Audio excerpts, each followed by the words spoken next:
That's okay, that's okay. Yeah, I was just saying, but isn't it always now? When you used to talk about decay, I think we can look back in time. Obviously, this is physics now. When we look up at the night sky and we see stars, we're looking back in time because we see light as it's travelled over 186,000 miles per second over various light years. So we are literally looking into the past. is that your experience or is that what someone told you? That's my experience. It's your experience that you're looking back into time. Yeah. Okay, I can't argue that's your experience. Well, it's experience informed by what I science. just see things in the sky. I don't say, oh yeah, that's my choice. But I don't never just say see they things. are- When They are whatever million years. but I never just see things in that innocent kind of amoeba-like way. I see things that are interpreted through our experience, our education. So when I'm told that light And travels, that's what I'm saying. You're told that. That's what I'm no, but we as human beings are not just tabula rasa. We're not just blank slates on which we just receive the world. We are people who have evolved and been educated and cultured in certain ways. So when I see this gentleman now, I immediately know he's a Jew. Off camera, he's a Jew. Now, I'm using him as an example. But how can I know that? Because but how can I know that? In a similar way, when I look at the night sky, I know I'm looking back in time because I've been told to interpret that reality that it is actually taking time for that light. But this gentleman here is interpreting reality already because I know from experience and so on that that's how Jewish men, I should say, not women, dress. So it's both interpretive reality. So I'm not just seeing a neutral pieces of black and white because he's dressed in black and white. I'm automatically interpreting that correctly because you are a Jew. I know this guy. To time though. No, but I'm saying that what we observe is not just a blank slate. It's already pre-interpreted based on our experiences. I know who someone who dresses like that is not going to be, I don't know, a Mormon or a Roman Catholic priest. No, but I agree with it. This is fine, but we're talking about time. Yeah, but in the same way, when I look at the stars, I automatically know because scientists tell us that I am seeing light from a star that maybe existed billions of years ago, and I'm not just seeing light in an innocent abstract sense. It's already interpreted, and that's saying that any reality, we interpret reality based on what we've been told to believe. And you could say, when I see a tree, I mean, does that tree even exist in an absolute, or is it just a bunch of atoms in space? Is not my mind contriving a tree-like thing? Because that's what human beings do. We have an epistemological orientation to see the world in a certain way, as Kant spoke about very eloquently. You know, space, time, causality, extension, and so on. That's how we as human beings interpret reality. Is reality beyond our sense perceptions really like that? I have no idea, he would say. We can't know experience beyond our experience, things in themselves, but we can know things as human beings understand them. So I know that's a tree, even though arguably that tree doesn't exist. It's just a bunch of atoms. I know that's not a Catholic, that's a Jewish person rather than a Catholic priest. Is that arguable, or is it definitely that it's a bunch of atoms for you?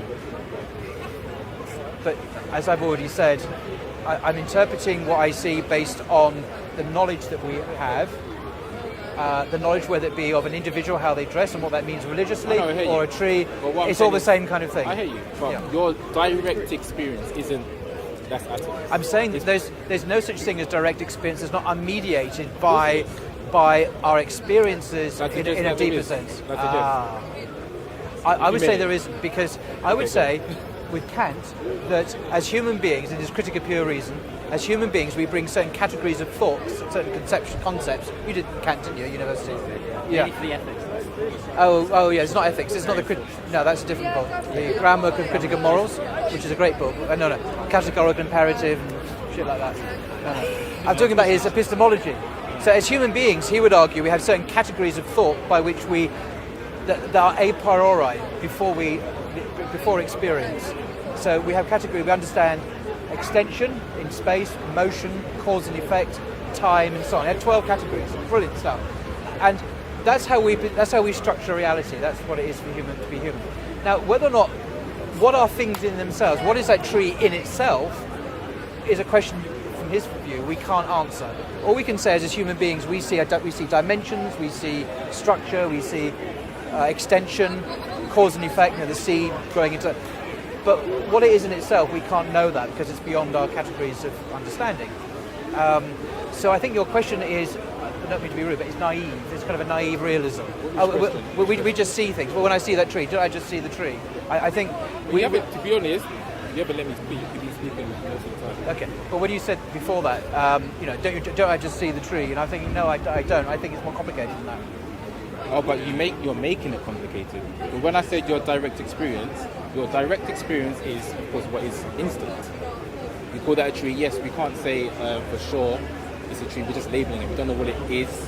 Yes, I agree with that. Someone will come along and say, no, it's a bunch of atoms. That's not our experience. We have to believe it. Okay? Yeah. And when I was saying that there is a direct experience, which is, let's say, before being interpreted by someone else, before education, I have to ask you a question. So you obviously, well, not obviously, I have to ask you, do you have a mind? Well, it depends on, some people think I do, some people think I don't. Okay, but I'm asking you. Me? Yeah, I'm asking you. Do you have a mind? I think so. Okay, you think so, fair enough. So the question is, to what or who is that mind appearing to?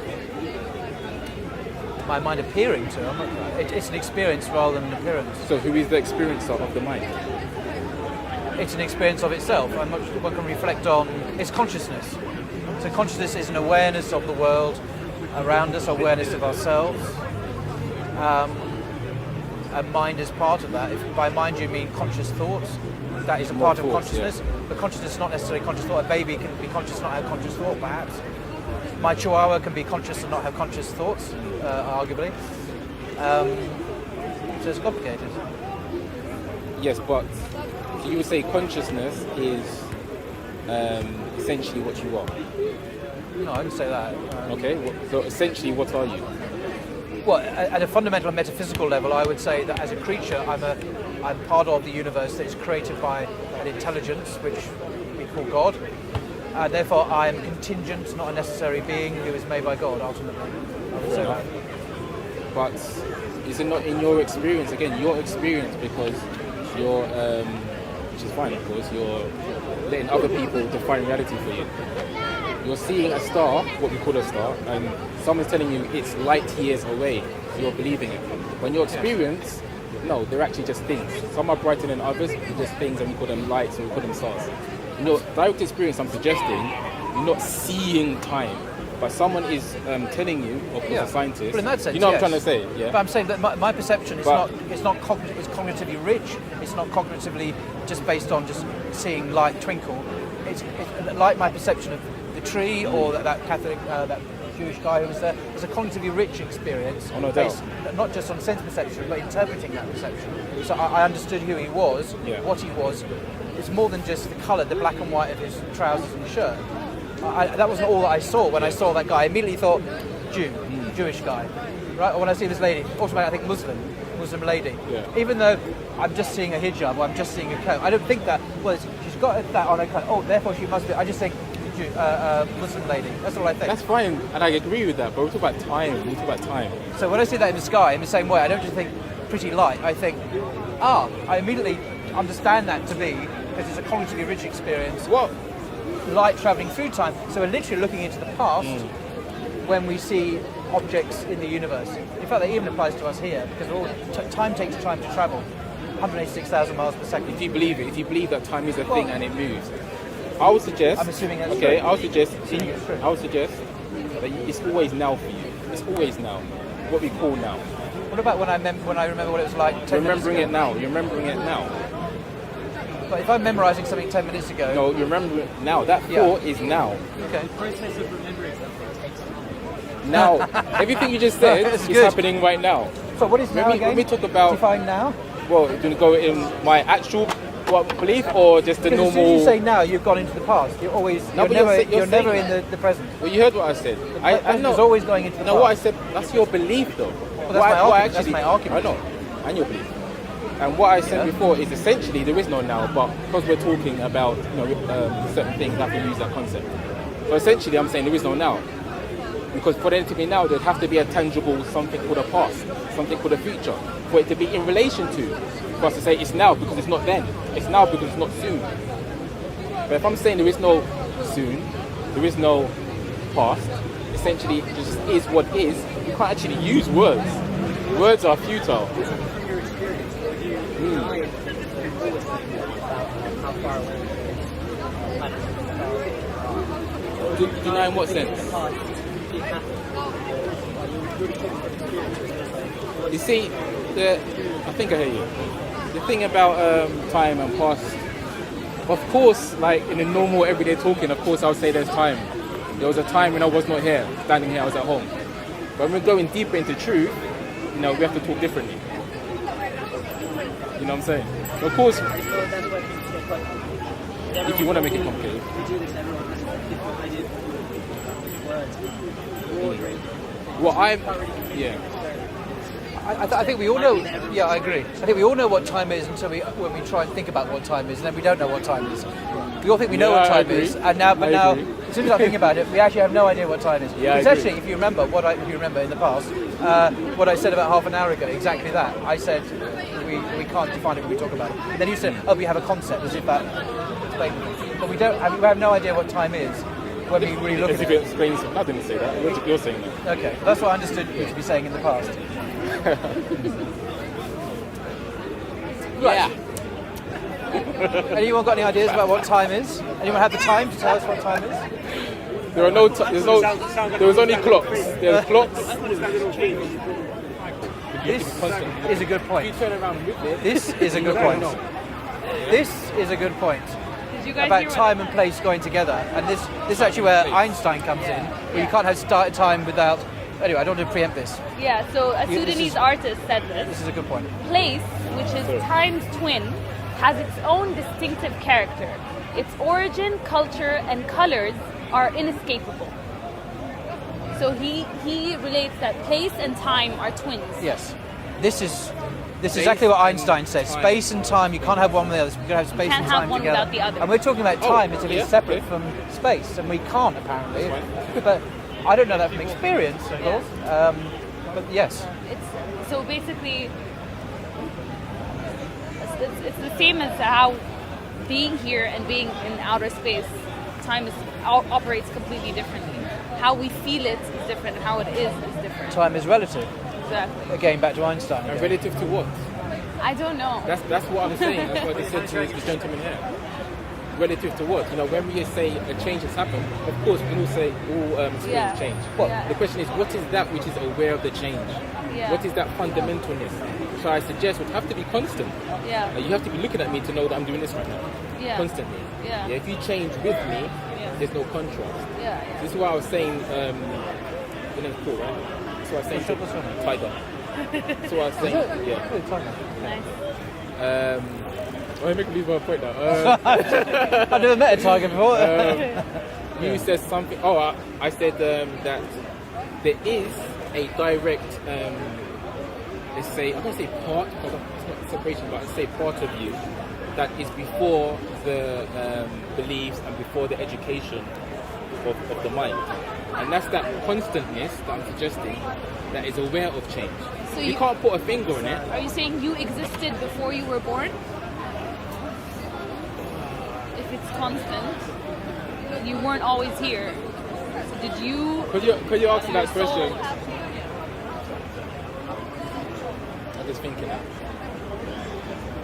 Basically, we're And will going you quite still deep here. exist after We're you going die? quite deep right now. Yeah.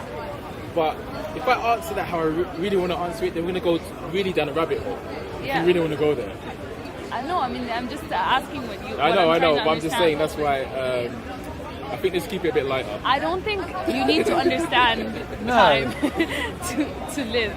Like, I don't even want to understand what time. What are you essentially? What do you mean? What's am I essentially? Like I asked Paul, meaning, you're Muslim, right? Yes, I identify. So you believe in the soul? Sure. Yeah. That's you. Okay. So would you say the soul is more fundamental to your being Then. than the body? Sorry.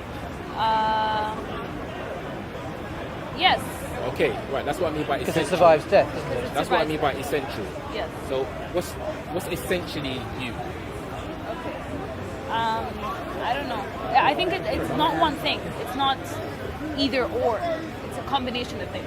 That's fine. Just That's how what you think. what you are has to do with your race. That your, which recognizes a your combination culture. also just has to be one.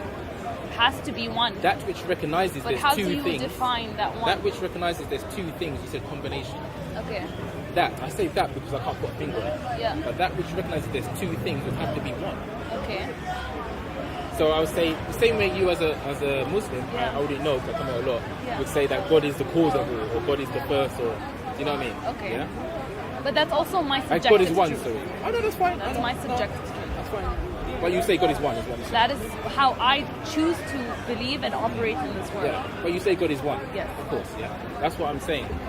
But doesn't mean you have to. I know.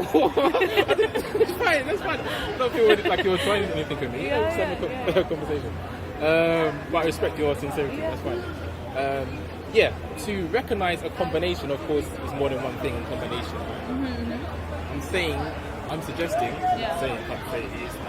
You have to look for yourself. Right? So I think in Islam we call it internal jihad, but I might be misspeaking. I'm not sure. Let's not get into jihad. I'm not Not sure. internal. Let's not go there. Internal. It's a different rabbit hole. Different hole we don't want yeah, to go that's why I'm into. like, this has nothing. Yeah, like I said, I might be misspeaking. Okay, so continue. Google's not always a friend. But yeah, that which knows two things, I'm suggesting to you have to be singular. Okay. So the essence of you, I don't think can be two things. You said it's a combination of things. Yes. But I'm suggesting it can't be a combination, not the essence. Because without the essence, there cannot be even experience of two things. Okay. That's just what I'm suggesting. So what you're saying is that the soul has to exist for the body to exist? Or If we're what? going to use the concept soul, then yes. Definitely. Okay. So that's also what I'm saying. Yeah. A No, it's just a combination. combination thing. When you said, I said, what are you essentially? You said, I'm a combination of things. That's why I said what I just said now. Okay. In time. Now, I don't think what you are essentially. I'm so lost. I'm saying what you are essentially cannot be two things. Okay, what are you? Basically, what am I? Yeah. He's a tiger. You asking me essentially? Well, you asked me that same question, so I want to know what that's what I'm you're saying. Are asking. you asking me what am I essentially? Yes. To be clear. But first of all, I would say there's nothing that I say I am that is what I am. Because everything I say or is coming out of this mouth is an experience. Okay? It's an experience right now. Everything that one is saying right now. And what I'm suggesting is the experiencer of this moment, by definition, have to be distinct from the experience. Okay. So you're also a Distinct from- combination of things. So what I'm saying is that which is the essence of me, I can't get to with the senses, Yeah. so you appreciate, but I am that. I'm not sure. I don't think I follow. I don't think I understand. There's an experience taking place right now. Yeah. Yes. I am experiencing it. But that I, what I'm saying, what that I is referring to is cannot be pointed to. Like I said, there's nothing I can say that is the essence of what I am. Even this body is being experienced right now. Even yeah. Like in the same way, you're experiencing a TV, you're watching a TV, you're experiencing it, you're the experiencer of the experience. You're not the TV itself. Of course, it's easier to see that than so-called reality. So are you the TV in this scenario? Are you also the TV? You're Well, experiencing. on a basic level, to just answer, I'm the experiencer. But on a higher level, I'm saying I'm the experiencer and the TV. Because there can't be a TV without the experiencer. That light that shines up lights up the TV. Yeah. The light, so-called light in this so-called moment would be consciousness.